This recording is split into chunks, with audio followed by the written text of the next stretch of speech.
এতগুলা মানুষ আল্লাহ জান্নাতে পাইয়া আর এই অপরাধে আল্লাহ আমারে জাহান্নামে দিয়া যদি আল্লাহ খুশি হয় আমিও খুশি। সুবহানাল্লাহ আওয়াজ দিয়ে বলেন।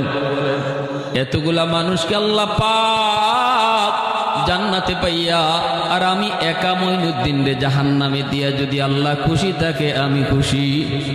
সুবহানাল্লাহ জোরে বলেন।